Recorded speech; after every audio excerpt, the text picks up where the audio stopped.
dim the bar, romantic banking.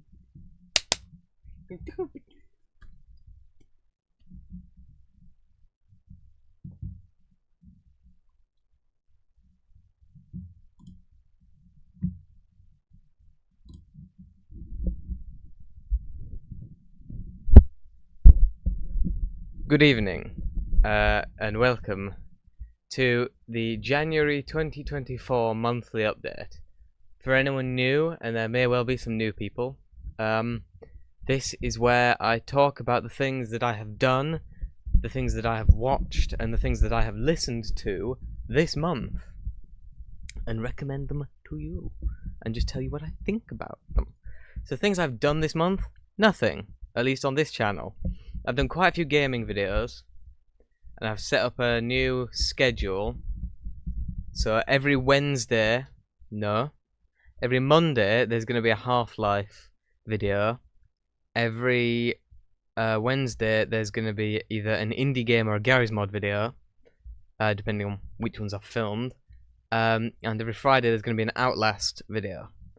So that is how that is working, and I will be doing a live stream either Saturday or Sunday, depending on how I feel. Move on to films I've watched. So I first like to, because I've set up this new schedule, it's worked out for the gaming channel, but the reason I actually set it up in the first place, because I've got a schedule now, I'm now going to plan out what I'm doing for the whole month, just so I get more time to do stuff. So I'm going to record all the videos for the gaming channel in the first week. You know, for the whole month, all the videos for the gaming channel for the whole. Why can I not formulate this sentence? I'm gonna record the month's videos in the first week. All the month's videos in the first week. So, every single video you're gonna see on the gaming channel throughout February is going to have been recorded in the first week of February. But anyway, like I said, the reason I set up this thing mainly was so that I can keep track of the films, because I like to watch films with my mum and dad, and so I just wanted to keep track of what I've watched. So most of these are me showing her things and him things that I've already seen and probably already talked about on the channel. But there's a few things that I've watched for the first time. 3 films specifically that I've watched for the first time. Casablanca was not very good. I didn't enjoy it very much. Well, yeah, it wasn't very good. I didn't enjoy it very much. I don't know why. It's just I didn't enjoy it that much. Then I watched, my mum showed me Mrs. Caldicott's Cabbage War, which was just like nothing happened for the whole film. It was very boring and depressing. It got slightly better towards the end, and it had some good actors in it, but I just didn't enjoy it very much at all. And then I watched The Third Man, which is a film that I've been wanting to watch for a while, and finally got around to watching. So that was that, and it was very good. Got some very good cinematography. So that is that. So now the things that I've watched on my own here, which are the only things I list here, are things that I've watched here at this very computer on my own. First, I watched The Great Dictator from 1940. I mainly just watched it for the speech at the end, which is one of the greatest speeches in recorded history. Sorry, I keep looking up there because that's where the screen is. That's where my face is. I really need to look. I'll turn that off. Why don't... There. The Great Dictator, which is that's a bit of a late correction, so for all the previous ones I'm looking up there. I want it on because I want to know that I'm recording. The Great Dictator, Charlie Chaplin, 1940, brilliant speech, not an incredible film. A couple of good bits of comedy, but it's way too long, 2 hours. But the speech at the end kind of makes up for all the rest of it. But it could definitely be a lot better. And then I watched the Planet of the Apes Quintology. Now, I'd already seen the first one many times, and I'm pretty sure I'd seen all the rest as well, because we have them all on DVD, so I think I'd seen them all anyway. But this was my first time sitting down and watching all 5 one day after another. And it is, in my opinion, one of the greatest science fiction film series ever. In fact, probably the best. I mean, I can't think of any other film series that's as good as this one. I mean, if we're talking about individual films, then Alien. Because the Alien is better than any of these films. But the Alien series is bogged down by a load of awful sequels, whereas this one is brought up by a load of great sequels. So, I mean, the sequels are better than the first film, for me. I think only one film, Beneath, is actually worse than well, not worse, but I still enjoy it. But below the first film. But the first film is like the second from the bottom. All the other 4 sequels are all better than the first film for me. So it was very good. Then I watched Silent Running from 1972. Didn't go exactly the way I expected it to. I didn't expect him to murder the crew, because I thought it was meant to be like a kind of ethical thing, like he's trying to save these forests, but then he kills people who he didn't need to kill. So I think I'm going to show it to my mum, but I'm going to edit it. And I don't usually give myself permission to edit films that aren't mine, but this one I feel I have to, because in the state it's in at the moment, I don't really like the film that much. So I'm going to edit it. I've already started on that. I need to do a bit more though. So that's that. I've also started watching 3 other films, but haven't been in the mood. First, I started watching Idiocracy from 2006, because I've been told that it was like really funny and like it reflected modern society. Utter crap. The same as all the other American films from the early 2000s. Awful. So not even going to bother finish that. Got about halfway through and just awful. Right? Then I started watching The Grinch from 2000, the Jim Carrey one, because I meant to watch it at Christmas, but I forgot, because it's one of those films that I used to love it when I was a kid. I remember I even had it on VHS, and then got it on DVD when those started being more popular, because I mean, I'm old enough to remember VHS, although there was a woman at my college older than me who didn't, which was just incredible. But anyway, shows you the level of education in this country. But anyways, that I didn't finish watching that either. I got about a quarter through and just got bored, so stopped watching that. And then I started watching Escape from New York, the 1981 John Carpenter film, which does look like it's going to be a really good film. But again, I was 10 minutes in and I just wasn't in the right mood, so I stopped watching that because I want to save it for when I'm in the right. But that actually seems like it's going to be a good film. I mean, it's John Carpenter, who I don't think he's capable of making bad films, so yeah. Then comedy records, 3 comedy records and then some musical ones. All of these albums here I've listed here are now on my phone as well, including a few more.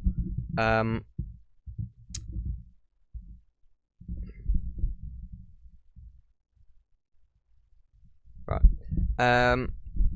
Derek and Clive Live. Well, I'll just talk about them all 3 at once because they're kind of the same. You know what I mean? I watched the Derek and Clive film, and it's one of the funniest films ever because it's a documentary of the making of the 3rd of these albums. But I hadn't actually heard any of the albums in full, and so I listened to them, and they're very good. So there. The best one is definitely the middle one, Come Again. That followed by Ad Nauseum, followed by Derek and Clive Live. So if you can only afford to listen to one, Derek and Clive Come Again from 77 is the best. So there. Then, so people who were here last month will remember that I listened to Chicago 10 or Chicago X. I've now listened to the 2 albums. The first, one back and one forward, studio albums. So Chicago 8, because 9 was, I think, a compilation. And like, it's kind of nice about Chicago. They number the live albums and compilations as well, when they should really just number the studio albums. But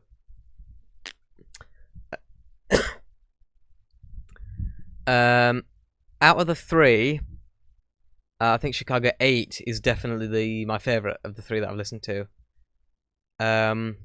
Followed by 10, followed by 11. But they're all three good, and I've put them all on my phone. So there. Then I listened to Gary Wilson, You Think You Really Know Me, from 77. This was recorded, apart from a couple of songs, this was recorded in his basement. Which is, for someone who records music himself, is very inspirational. I wasn't exactly in the kind of mood for it. I was expecting it to be a bit more experimental. It's actually kind of normal. Because I'd heard so much about Gary Wilson that he was like this crazy guy. But this is just like a normal new wave album. And it's just like, it sounds almost identical to the stuff the Talking Heads were doing around this. Sorry, it's not the Talking Heads, even though it is, because they themselves have referred to it as that on multiple occasions.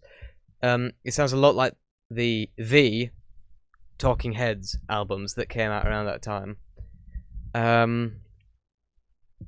But it's good. I put it on my phone. It's a good new wave album. It's just I wasn't expecting a new wave album.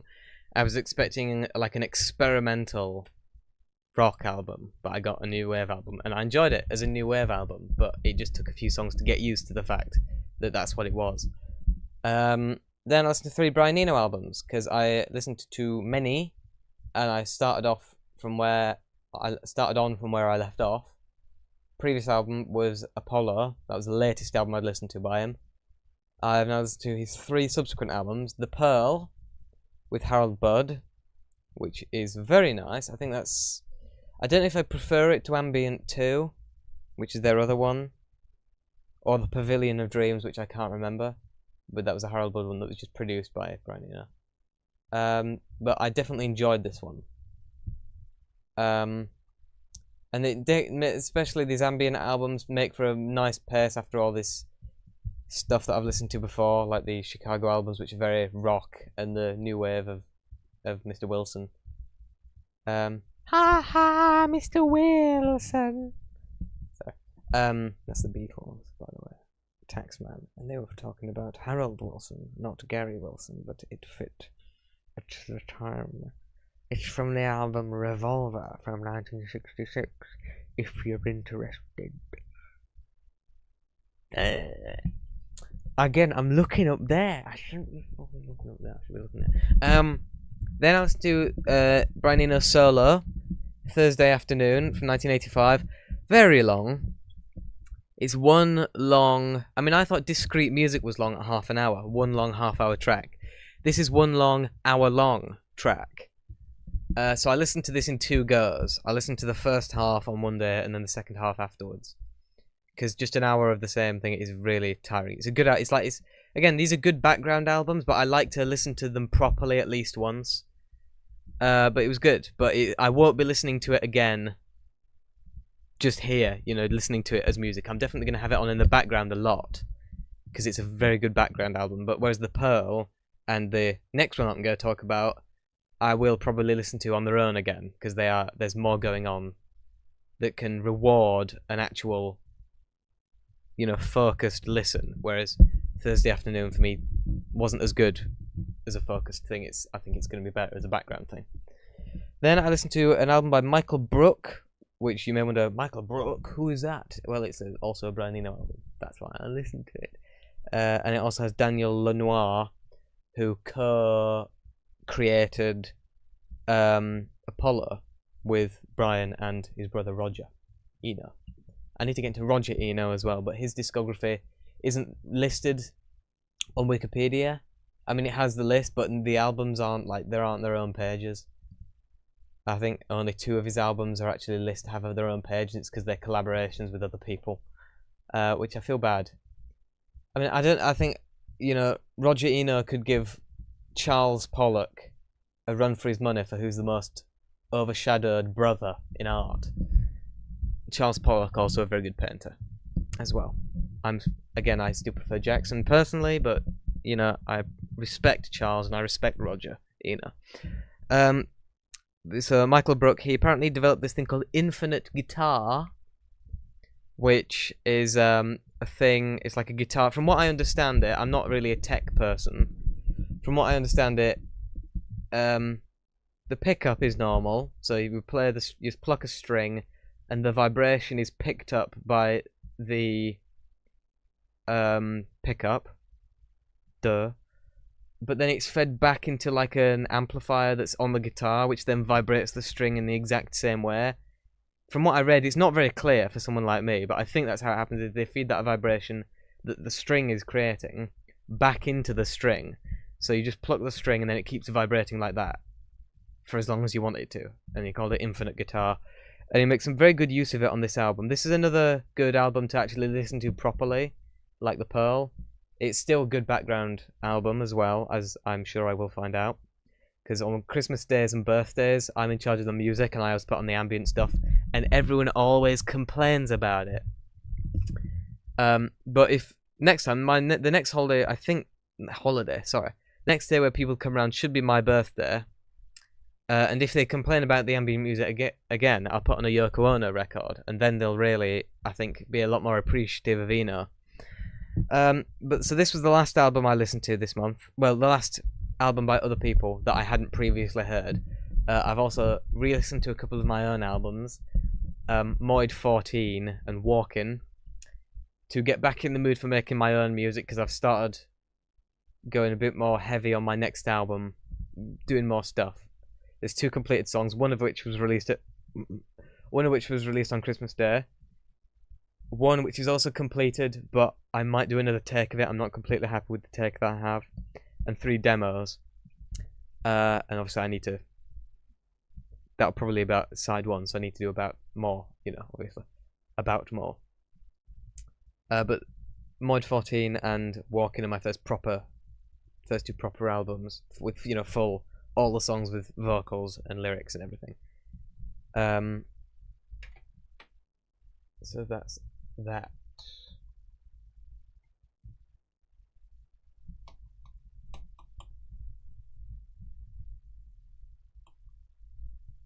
So there, that was that. I can't think of anything else to say. Just a quick update. That was it, really. What am I going to be doing next month? I think I will probably... did I talk about things? Yeah, I usually talk about plans for next month immediately after, but I didn't. Plans for next month. I've started working on a new short film, which for the first time in a while is another one of the stop motion animated ones, which I haven't done one for a couple of years. So I'm looking forward to that. I think 2021 was the last time I did an animated film like that. So I'm looking forward to that. It's going slowly. I've made 2 heads that are very good. I've made a wall. That's about, because I lost the other wall. I used the same wall for 3 or 4 short films, but I just painting it different colours. But I've lost the wall. I think it's underneath. I think it's in the pile there, but I'm not digging through it because there are things living in it, and I'm not really interested in waking them up. So I'm just making a new wall. It's also bigger as well than that wall, so it's probably better. So don't expect that short film to be coming out next month, because it probably won't be. I'd like to get it out before my birthday to show people, but I like to take my time with things. But the thing is, this new thing of setting up the little Excel document with my like timeline for the month, it means I can get everything that's pre-planned done, i.e. for the gaming channel, because I want to start doing that a bit more regularly, because people seem to enjoy it. Do all that in the first week, schedule all the uploads throughout the month so I don't have to worry about it, and then I can devote the rest, the final 3/4 of the month to recording the album and doing the short film. I'm probably prioritizing the album at the moment, but I really kind of want to get the short film done before my birthday so that I can show it. So we'll find out. I've also submitted an earlier film, because I'm in a few experimental film groups on Facebook, and someone in one of them posted a link to a thing called Joker TV, which is like these 2 guys, they do these like weekly live streams where they show off a load of people's films and music videos and stuff. And so I've sent an email, and I've applied the film Self-Portrait to appear on it. They haven't gone back to me yet. I sent the email yesterday. Because that kind of acts as both a film and a music video, because I made the film and then I also made the music. So it kind of acts as both. So I've sent that in. So we'll find out about that. I hope you have enjoyed this live stream. I wish you a productive February, and so yeah.